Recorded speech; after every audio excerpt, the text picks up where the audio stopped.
Depois que nós falamos do orçamento de produção, a gente vai entrar agora no chamado orçamento dos custos de produção. Então, toda atividade operacional relacionada a produzir alguma coisa vão gerar custos, tá bom? Então, olha só. Após elaborar o orçamento de produção, é preciso determinar o custo dessa produção, que pode ser classificado em 3 categorias: matéria-prima, mão de obra direta e custos indiretos de produção.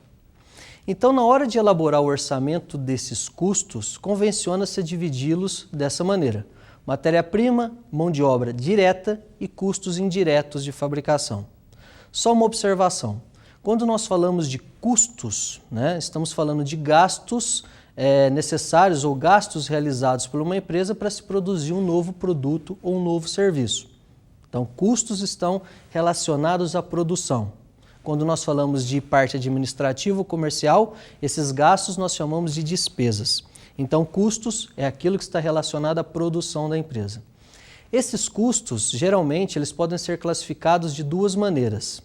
Nós temos os custos fixos e nós temos os custos variáveis.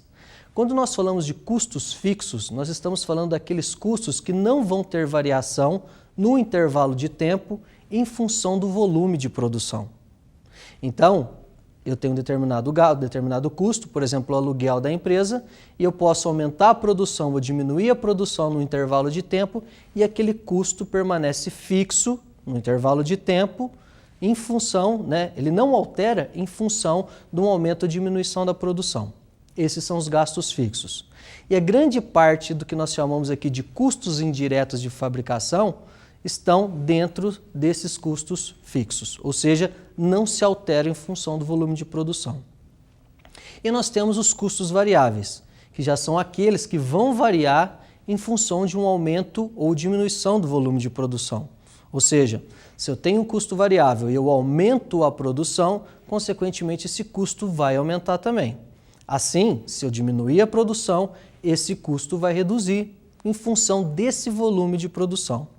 E os outros 2 gastos, dos outros 2 custos que nós estamos vendo aqui, que é a matéria-prima e a mão de obra direta, elas são classificadas como custos variáveis. Ou seja, quanto maior for a produção, maior vai ser o volume ou a quantidade de matéria-prima a ser utilizada nessa produção. Quanto maior o volume de produção, maior o gasto com pessoas que estarão trabalhando diretamente com aquela produção, tá? Chama atenção também que nós temos a mão de obra direta, mas temos também a mão de obra indireta. A mão de obra direta são aquelas pessoas que trabalham diretamente com o produto, tá bom? E a mão de obra direta são as demais pessoas que estão dentro de um processo de fabricação, estão na fábrica, mas não atuam diretamente na produção.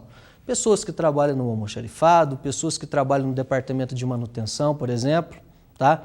Então, é importante que se faça essa observação. A mão de obra direta são as pessoas que trabalham realmente diretamente com o produto, ok? Então, nós temos esses 3 tipos de custos e nós vamos trabalhar um pouco como se fazer a projeção, dentro do nosso orçamento empresarial, dessas 3 modalidades de gastos, ok? Então, vamos começar com o orçamento da matéria-prima.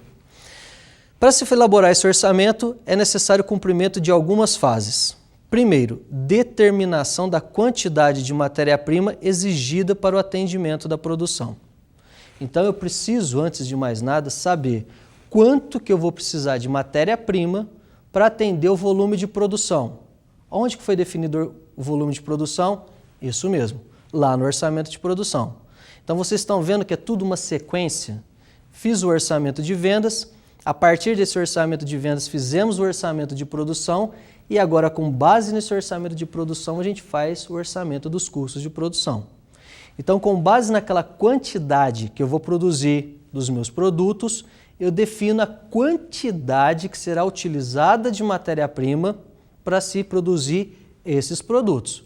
Então, eu uso 2, 3, 4, 5, 20 matérias-primas, enfim, não importa. Eu tenho determinada quantidade, um determinado número de matérias-primas que eu utilizo, eu vou definir quanto que eu vou gastar de cada uma para atender aquele volume de produção, porque aquele volume de produção vai atender vendas e vai atender estoque, ok?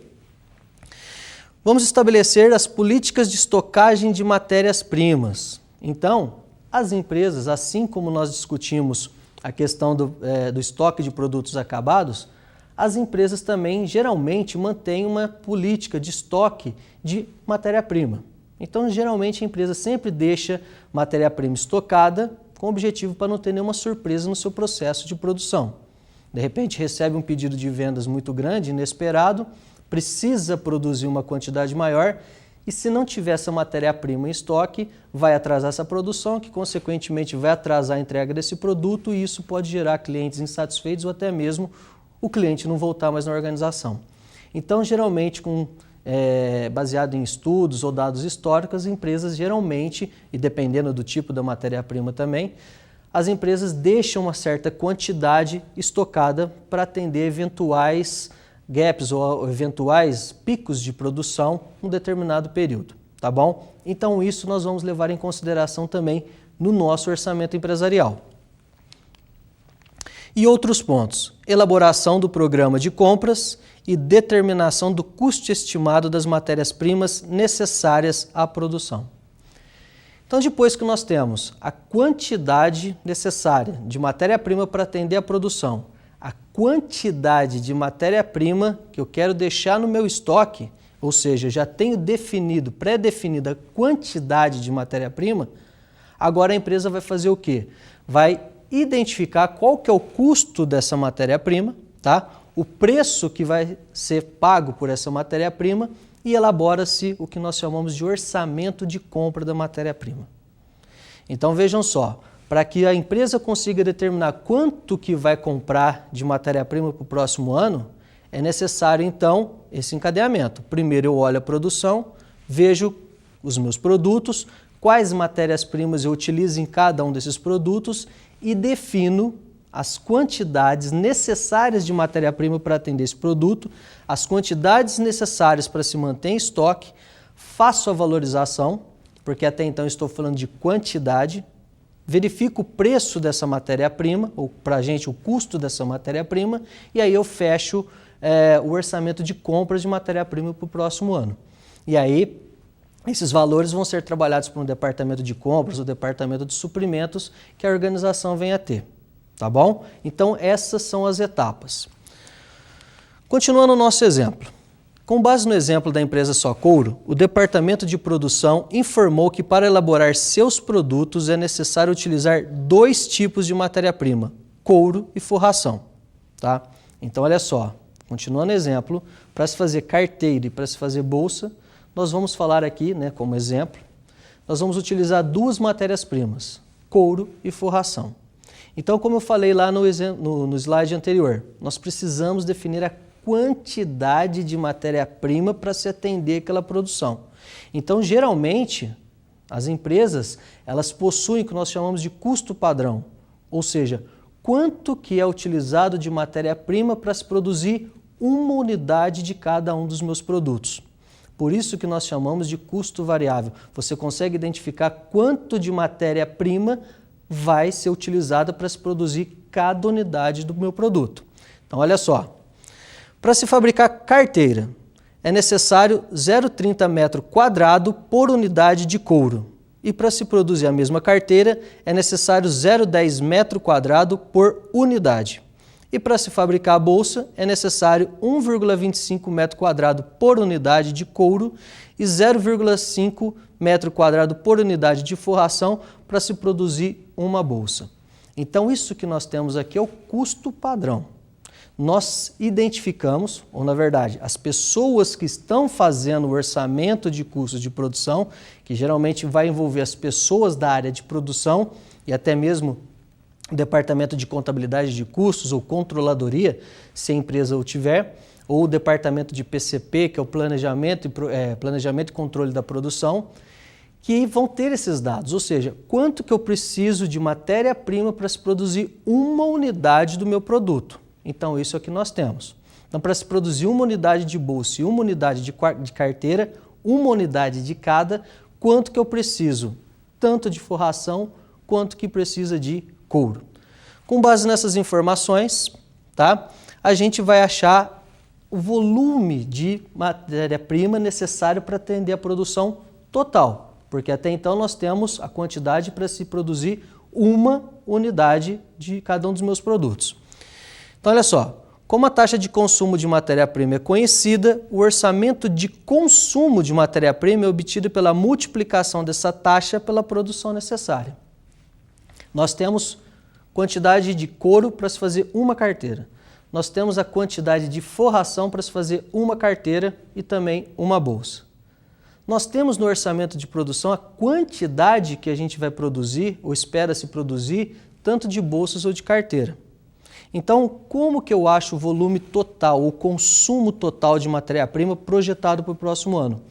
Eu vou pegar minha produção de carteira, minha produção de bolsa e vou multiplicar essa quantidade da produção necessária pelo volume pela quantidade de matéria-prima necessária para se produzir uma unidade de cada um dos meus produtos. E aí a gente encontra o orçamento, a gente elabora o orçamento de matéria-prima.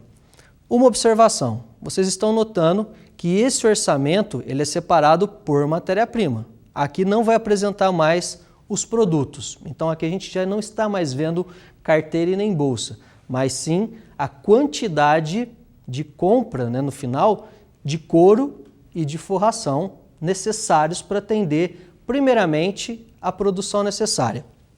Então, olha só, consumo necessário à produção em metros quadrados, quantidade.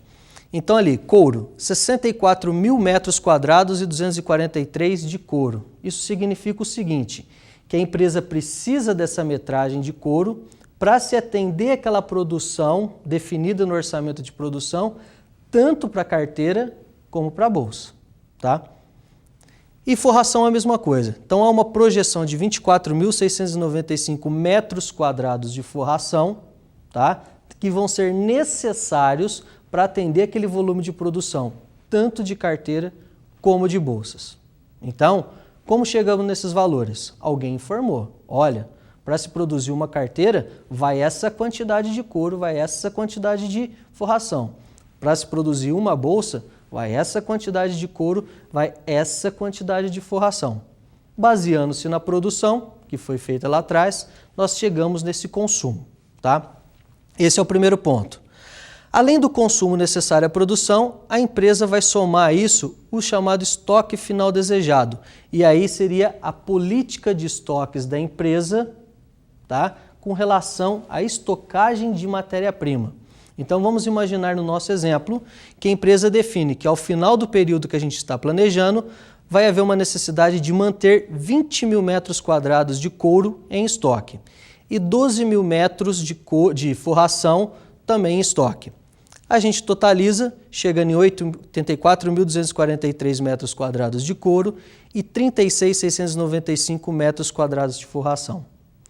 Essa totalização significa o quê? Quantidade de cada uma das matérias-primas para atender a produção e a quantidade que se espera manter lá no estoque ao final do período que eu estou planejando. Então, estou planejando o próximo ano, então no final desse ano deve-se manter, então, 20 mil metros quadrados, de couro e 12 mil metros quadrados de forração lá no estoque. Então, já coloco isso no meu planejamento. Só que disso eu vou subtrair o estoque inicial. Então, se eu estou falando no estoque final, o ano vai começar com uma determinada quantidade de matéria-prima em estoque. E eu vou fazer a subtração na nossa conta. Então, estou prevendo que o ano vai iniciar com 18 mil metros quadrados de couro e 15 mil metros de forração. E aí eu chego no total de metros quadrados a ser comprado. 66.243 metros quadrados de couro e 21.695 metros quadrados de forração. Chama atenção para mais um ponto. Até esse momento estamos falando apenas em quantidade. Primeiro definimos a quantidade de cada uma das duas matérias-primas. No nosso caso, metros quadrados de couro e forração. Depois, nós vamos multiplicar isso pelo preço unitário. Qual que é o valor do metro quadrado de couro e de forração? Então, alguém vai fazer essa pesquisa, alguém já tem esses valores, com base em cotações em seus fornecedores, e vai jogar isso na projeção do orçamento.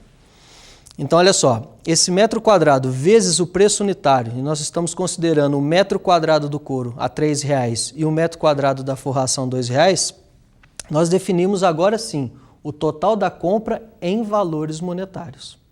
Tá? Então, esse orçamento, uma parte dele é quantidade e a outra parte dele é em valores monetários. Então, olha só, a projeção de compra de matéria-prima couro para o próximo ano é de R$ 198.727,50. E de forração, R$ 43.930, totalizando uma projeção de compra de matéria-prima para o próximo ano em R$ 242.657,50. Tá? Então, é dessa maneira que é elaborada a quantidade de matéria-prima que vai ser comprada para o próximo ano. Esse orçamento ele tem que atender produção, senão eu não consigo produzir, se eu não tiver quantidade de matéria-prima suficiente para isso, tá bom? E tem que atender a política de estoques. Então, dependendo, volto a repetir, dependendo do produto, dependendo do volume que a empresa costuma produzir, dependendo do ramo de atividade, uma empresa vai deixar mais ou menos estoques de matéria-prima, tá bom? Mas é sempre importante que isso esteja dentro do planejamento, porque isso vai envolver diretamente o custo, né? Que depois, lá na frente, vai impactar no resultado da organização, ok?